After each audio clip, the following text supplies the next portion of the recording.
Right now, millions of creators are using AI video generators, but very few of them are actually using the best one for their specific situation. And as more and more models keep coming out, the confusion only gets worse. That's why today I'm putting the 5 most popular AI video generators to the test. So by the end of this, you'll see the real differences for yourself and know exactly which model fits your content best. But before we get into the actual breakdown, there's one thing I want to clarify. I've seen multiple videos online with people comparing AI models between them. But the biggest problem I see with that is that they use different inputs for each generator to glorify one or another. And as you already know, this is not fair. That's why in this video, I'm going to be completely transparent, and I'll use the same exact prompts and image references for all the AI models. In this way, we can see how Seedance 2.0, Kling 3.0, VO 3.1, Grok Imagine, and 2.7 perform under the same conditions, but in 4 different rounds. For this, I'll be using Higgsfield to access them all from the same platform. So let's get straight into it with one of the most difficult rounds. Physics. This matters a lot because once it's generated, it's impossible to change. You see, there are many aspects in a video that can be changed in post-production. You can adjust the lighting, the colors, and the B-rolls, but what you can't change is how things move inside the video. So if your character has a weird body movement, there's no way to change that but to regenerate the entire video and hope it's not happening again. That's why physics is such an important aspect of AI videos. So let's test each model with this universal prompt. We're looking for 4 things: whether the body movement looks natural, if the man removes his shirt in a normal manner, and how he jumps into the water along with the splash. I'm going to select Seedance 2.0 as the model, set the duration to 15 seconds and the resolution to 720p. Here's the result we get back.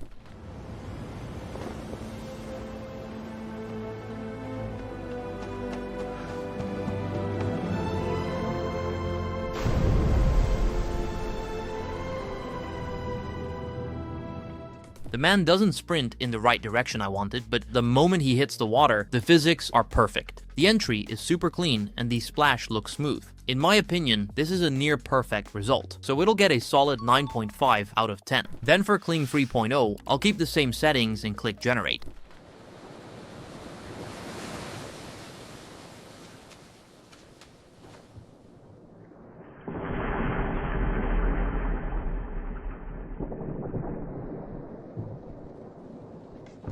I really like the slow motion it added right before the splash moment. Besides that, the underwater scene is really clean, but it looked a bit weird when he removed his shirt, so I'll subtract a point for that. Instead of tearing it off naturally, the character kind of shrugs it away before the dive. That's why it'll get a 9 out of 10. Next is Google VO 3.1. Let's take a look at the video it generated.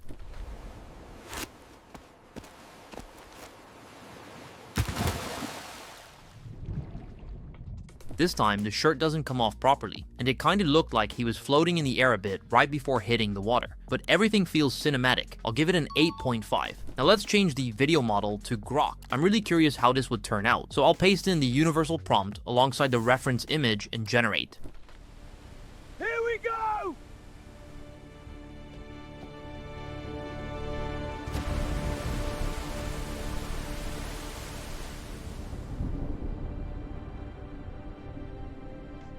The water splash is solid and the camera work holds up, but the clothing physics are completely off throughout the clip. I don't really understand what happened, but the shirt morphs a bit before disappearing completely. But because this is the only problem, it gets a solid 8 out of 10. So now let's see what the newest AI model, 2.7, is capable of when it comes to physics.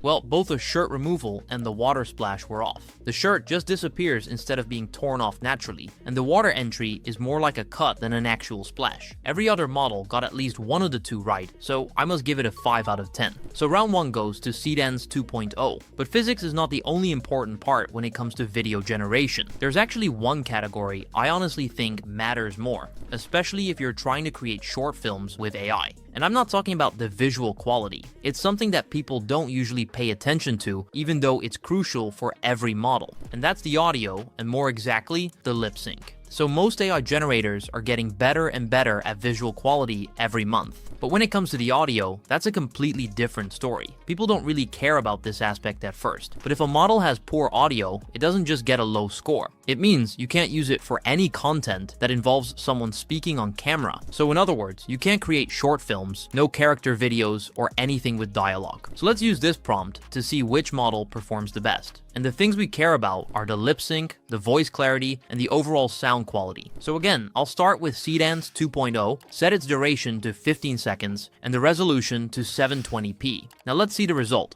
It's nice out here. You don't really get moments like this in the city. I could just sit here for hours, honestly. Wow, this is honestly impressive. The first thing I noticed was the perfect lip sync. You can actually see how his lips are moving with every word. Then I noticed the seaside noise in the background that makes everything feel natural. This gets a solid 9.5, but let's see what Kling 3.0 can do with this. It's nice out here. You don't really get moments like this in the city. I could just sit here for hours, honestly.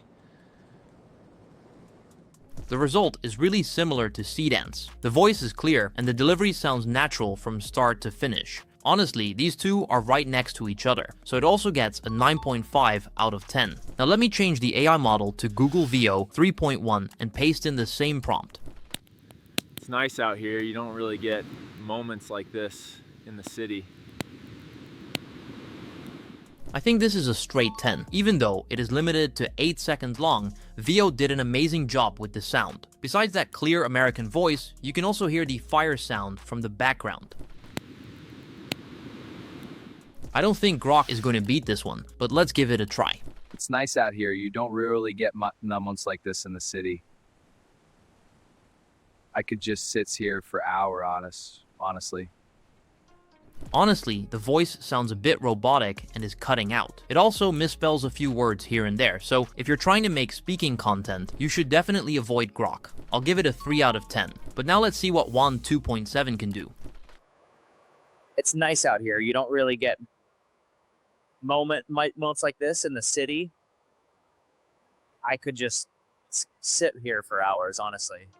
Alright, this is actually worse than Grok. The voice is almost completely absent throughout the clip, and when it does come through, it stutters. You get a few short fragments, but nothing you could actually use. And unfortunately, it gets a 2 out of 10. So VO 3.1 takes round 2, but the difference between it and Seedance or Kling is so close that I'd honestly say it's a tie. However, I can't say the same thing for the next round. I've tested it in advance already, and I can say VO is taking a massive hit, but it's not the only model that starts to fall apart. By the way, if you want to test these models yourself, I'll leave a link to Higgsfield in the description, where you can access all of them under one single subscription. So now let's get into round 3 and test them with one brutal fighting scene. With this, you can finally start to see how the models behave under multiple motions and fast speed. So creating a scene with 2 characters fighting back and forth is where things start to get serious. Because generating one person running, diving, or throwing a punch is already difficult for most generators. But once you add a second character into the frame, the entire test changes. Now the model doesn't just need to animate movement. It has to track both characters at the same time, handle the impact physics, and make sure every action and reaction happens at the exact right moment. So if one character throws, the other reacts, and then they reverse. For this round, we're rating 4 things. First, whether the punches and blocks actually feel like they have real weight behind them. Second, whether the timing of each exchange is accurate. Third, if the back and forth stays clean through the full clip without breaking down. And fourth, if both characters stay consistent from start to finish. Here's the exact image reference and the universal prompt we'll be using. So let's see what Seedance 2 can do with this.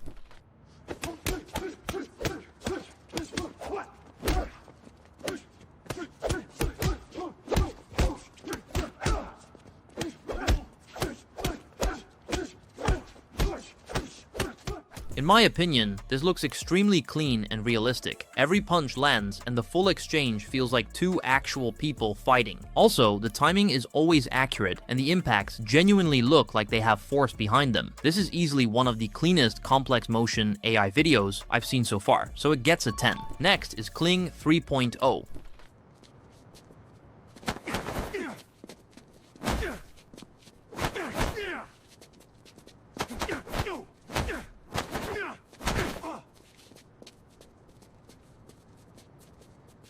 Kling does really well overall. the fight stays stable, and most of the exchanges connect just like the way they should. However, some punches land a bit too early or too late compared to how the other character reacts. But this is still a very strong and completely usable result, which gets an 8 out of 10. Now, I'll swap the model to VO 3.1 and paste in the same exact inputs.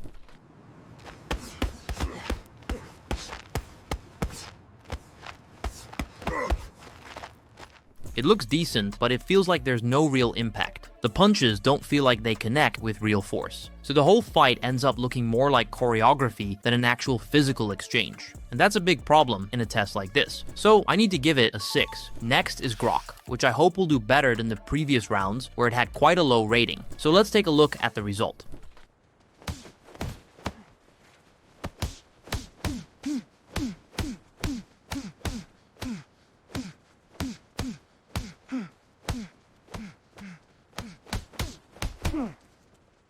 I honestly like the camera movements. They make it seem more realistic. The two men feel extremely energetic and furious, which is perfect for this type of scene. The only downside is that it lacks that impact, as we've already seen with VO. That's why it gets the same rating, a 6 out of 10. Now on 2.7. I'll keep all the settings the same and generate the video.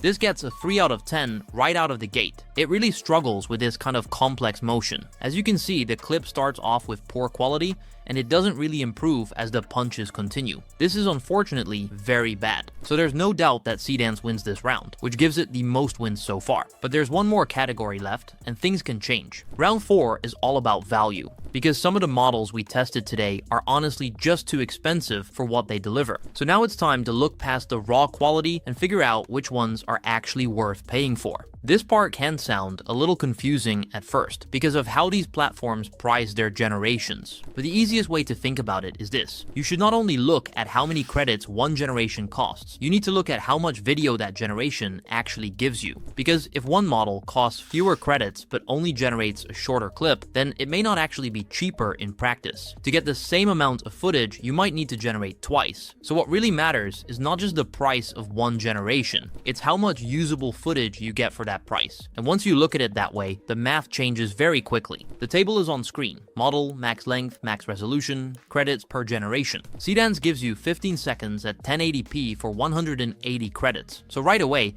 this is a premium priced model. You do get the full 15-second clip length, which helps a lot for longer generations. But at 180 credits per clip, this is clearly one of the more expensive options in the test. So the real question is whether the quality gap is large enough to justify that higher cost. Then Kling gives you 15 seconds at 1080p for 30 credits. So compared to Seedance, you're getting the same clip length, same resolution, but a much lower cost per generation. That already makes it stand out immediately on paper, because when one model gives you full-length clips at 1080p for only 30 credits, it puts a lot of pressure on the rest of the lineup to justify why they cost more. Next is VO. This gives you 4K resolution, which is easily the most impressive spec here from a visual output standpoint. But there's a catch. It only generates up to 8 seconds per clip. And that matters a lot because every other model in this test gives you 15 seconds in a single generation. So if you want roughly the same amount of footage from VO, you need 2 clips instead of 1. That pushes the real cost to around 165 credits for the equivalent length. So while the 4K output is impressive, the value depends entirely on how much that higher resolution matters for your specific use case. Grok Imagine gives you 15 seconds at 720p for 23 credits. So this is the cheapest model in the entire lineup. And if you only looked at the credit cost, it would immediately look like the best deal. But price alone doesn't tell the full story, because once you factor in the lack of usable audio, the value starts to change very quickly. And then we have One, which gives you 15 seconds at 1080p for 38 credits. So it sits somewhere in the middle on price. It's not extremely expensive, but it's also not especially cheap. And because of that, it really depends on whether the performance is strong enough to to justify spending more than the lower cost options. Now once you put all of that side by side, the value picture becomes much clearer. Kling 3.0 has one of the best prices for the value you get, but this doesn't mean it's the best for your current situation. To know for sure which AI model suits your situation the best, I added up all the ratings so far and created the scoreboard. For the physics round, Seedance 2.0 is the winner. For the audio round, it's the VO 3.1 model. But then for the fighting, Seedance 2.0 is again the winner. And for the last one, which is the value round, the winner was Kling 3. So this means the overall winner is Seedance 2.0. But the best model still depends on what you actually need. Because for one person, the best model is the one with the highest performance. And for someone else, it's the one that gives the best value for the price. If you care most about overall quality and want the strongest results across the board, Seedance is the best choice. It's for people who want the most reliable performance, especially in harder and more complex shots. However, if you want the best balance between quality and price, Kling is the one to go with. It's for those who still want strong results without spending too many credits. Then, Google VO is for creators who want high audio quality and a 4K output. Grok Imagine is good as an entry point, especially if you just want the cheapest way to test AI video. However, 2.7 is hard to recommend to anyone. Compared to the others, it just doesn't stand out enough on either price or performance. But the best part is that you don't actually need to lock yourself into just one of these models, because inside Higgsfield, you get access to all of them in one place. So instead of choosing one generator and hoping it fits every situation, you can simply use the one that makes the most sense for the exact type of video you want to create. So if you want to start creating AI video without choosing one single AI model only to regret it later, sign up to Higgsfield using the link in the description and get access to all the video generators. Thanks for watching and see you in the next one.